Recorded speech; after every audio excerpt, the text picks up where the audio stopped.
aquí hay algunas preocupaciones que deben ser tomadas en consideración. Para mí, la mayor preocupación es la indiferencia ciudadana, porque estamos adoptando como hechos normales aquello que está pasando en la ciudad o tal vez en el país. Nos estamos acostumbrando a ver las balaceras, a mirar los enfrentamientos, a mirar el número de muertos de un día hacia otro, a, a escuchar de que están vacunando al vecino de al lado. O sea, la vacuna es pedirle dinero en nombre de darle seguridad a alguien. O sea, estamos indiferentes frente a los altísimos niveles de inseguridad que atraviesa Esmeraldas y que atraviesa el país. Pero digo que es tan fatal esa indiferencia que creemos que no está pasando nada en Esmeraldas o que no está pasando nada en el país. Mucho más preocupante es saber que de todo se habla en tema de planificación, menos en un plan integral de cómo enfrentar la inseguridad. Hay que diferenciar las cosas. Aquí las instancias responsables de dar seguridad hablan de combatir la delincuencia. Pero ¿cuál es el origen de esa delincuencia?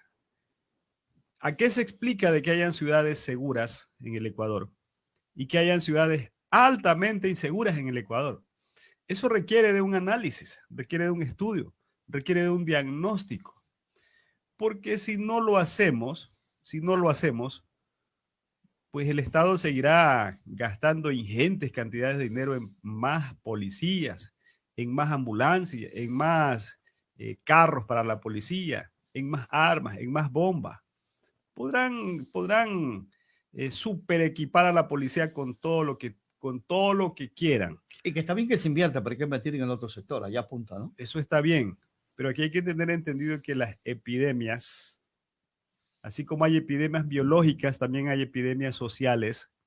No se las combate, no se las combate sin antes no identificar cuál es el origen, pues, de esa epidemia que nos está afectando. Porque si por lo menos tuviéramos unos planes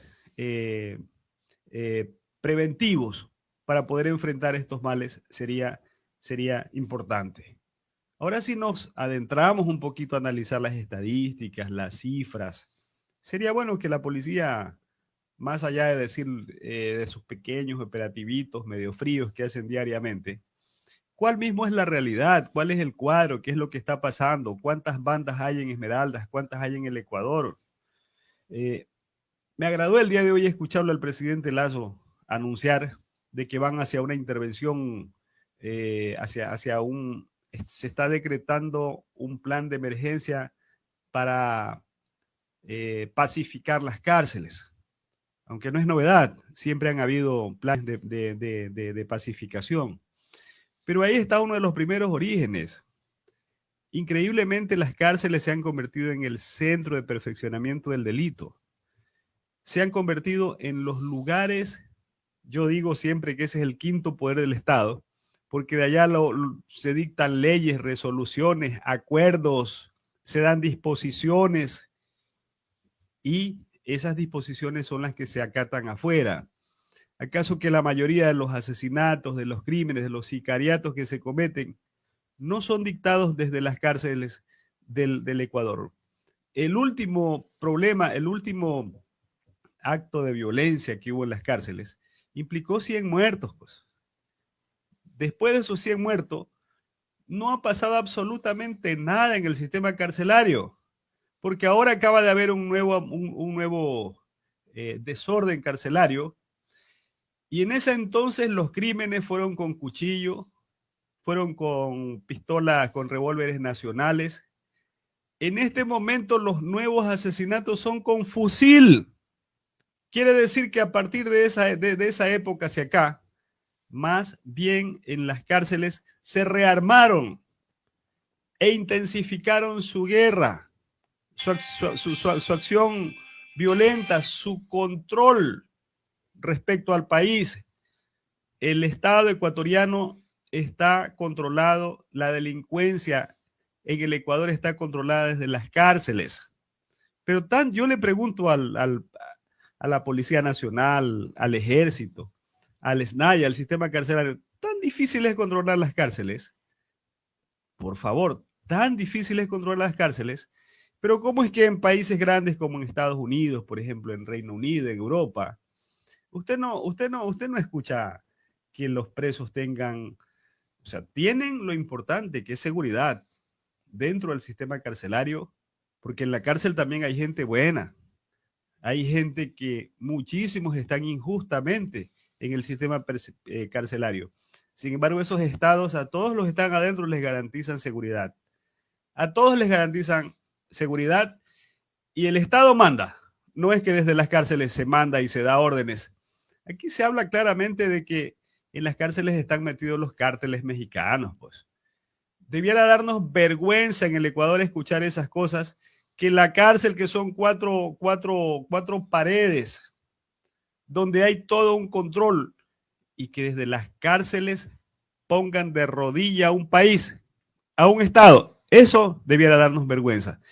Esa acción de las cárceles es la que se está trasluciendo hacia afuera.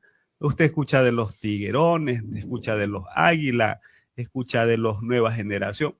Todas esas bandas están en las cárceles, pero esas mismas bandas están actuando afuera, desde donde han sido armados, equipados, y hoy están actuando libremente.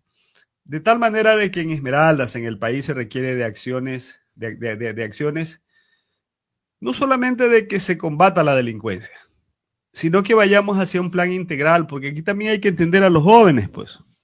Y usted encuentra con que los más pobres del país son los jóvenes.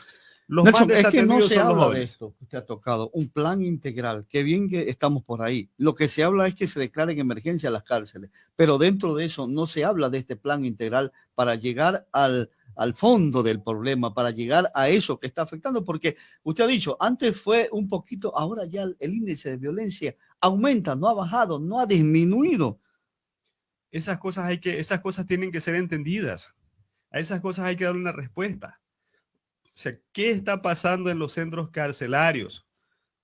Todo lo que está pasando es una voz desde adentro, desde el corazón de los presos también, algún mensaje que están expresando. ¿Acaso que la droga entra sola a las cárceles? ¿Acaso que los fusiles tienen pies solitos para entrar a las cárceles? Los cuchillos tienen, los celulares, pues alguien los está poniendo. Y en este país tanto se habla de corrupción y siempre culpan de corruptos a los políticos. No, señor. La corrupción está en todos los extractos de la sociedad ecuatoriana, está en los jueces, está en los fiscales, está en el sistema carcelario, está en los guías, está en la policía. O sea, lamentablemente, este es un país que está bañado de estas cosas de corrupción. El tema de las armas. Pero adentro, ¿qué hay de los derechos constitucionales de los reclusos, de los presos? El primer derecho constitucional es el derecho a la paz, a la seguridad. Y esa seguridad del Estado no está en condiciones de garantizársela al sistema penitenciario. ¿Qué están comiendo los presos? ¿Están siendo atendidos médicamente? ¿Tienen acceso a capacitación? ¿Tienen derecho a recibir un proceso de formación? No, pues lo único que se sabe es que en las cárceles, por lo menos el 70% de los reos consumen droga.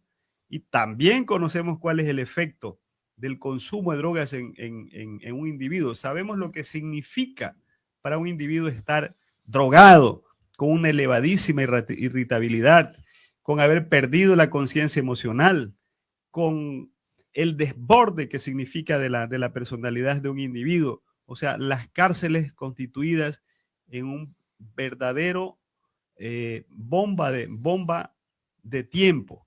Nelson, indudablemente habrá que invertir mucho más en el campo social. Y no, cuando digo esto, es crear nuevos bonos, que eso significa más a la desocupación, quedarse en casa y esperar y depender del Estado.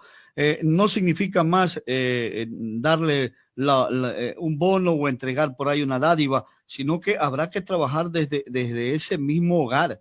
Desde el hogar, o sea, yo te doy el bono, pero tú recibes a cambio esto. Se requiere de respuesta, Fabricio. Yo un poco generalmente hago mis pequeños diagramas y entonces visibilizo causas. Y para mí una de las mayores causas de la violencia tiene que ver con la venta y el consumo de drogas, Fabricio. Con toda la franqueza del caso, y eso usted haga una encuesta y va a encontrarse que la causa fundamental de la violencia, de la violencia, de todo lo que pasa, tiene que ver con la venta de drogas. Pero eso se asocia también al tema del desempleo de los jóvenes. Y el tema del desempleo es un tema que va pegado a oportunidades, porque si no le entregamos capacidades al joven para que mañana se enfrente, ¿cómo pues? ¿Cómo avanza? Y usted aquí tiene las universidades nuestras que son universidades de cartón, pues. Son universidades de papel. Acá el sistema educativo es ir a la universidad a recibir 10 materias, todas le hablan de letras, letras y letras y ciencias sociales y filosofía y un montón de tonteras que en la vida profesional no les sirve nada a los chicos. El Ecuador debiera tener 20, 30 institutos enseñando una serie de situaciones prácticas. Lo grave es que nuestros jóvenes en su gran mayoría no saben qué hacer, pero a eso se complementa con la carencia de propuestas por parte del Estado. Yo hablaba de un plan integral que pueda responder a esas necesidades, esos requerimientos de los jóvenes. Entonces, complementamos con la pobre oferta académica que hay hacia los jóvenes en temas académicos, pero ahí también está de por medio el tema de la familia. Hay una familia bien débil, hay una familia que no está orientando, hay una familia que no está formando, una familia que no está enseñando, una familia que está atropellando a ratos en un momento dado al joven y lo está lanzando a su familiar hacia estas redes, que en el camino es abrazado por fuertes influencias sociales que lo llevan pues por ese camino también en medio de sus necesidades insatisfechas. ¿Cuántas necesidades insatisfechas tiene el joven? ¿Quién se las satisface? Con una mente débil que no la ha podido formar, que no se lo ha podido formar bien, es susceptible, frágil a que el día de mañana salga realmente a delinquir. Y obviamente que todo eso, esas causas que yo estoy señalando, indudablemente que generan efectos. Yo aquí lo que he hecho es a manera de un pequeño árbol de problema, mi querido Fabricio. Entonces usted mira los efectos y ahí están los efectos, la inseguridad en Esmeraldas y en el Ecuador. Y esa inseguridad, pues expresada por delincuencia, expresada por sicariato, expresada por miedo, pues las rivalidades entre los jóvenes cada vez crece y entonces los jóvenes están matándose. Hay la guerra de los jóvenes. ¿Por qué se están matando? No sabemos. Generalmente son los jóvenes los que están muriendo en Esmeraldas. Pero todo eso, cuando yo hablo de la indiferencia y que me preocupa, es porque creemos que lo que está pasando en Esmeraldas es un caso aislado, es un hecho por separado. Señor, eso tiene una incidencia directamente hacia la provincia, hacia la ciudad. Antes de esta guerra ya éramos una ciudad estigmatizada, Fabricio, totalmente estigmatizada, pero ahora el nivel de desprestigio en Esmeraldas crece, porque en un momento dado acá no se habla de la violencia, de los problemas graves que hay en Guayaquil, en Manabí.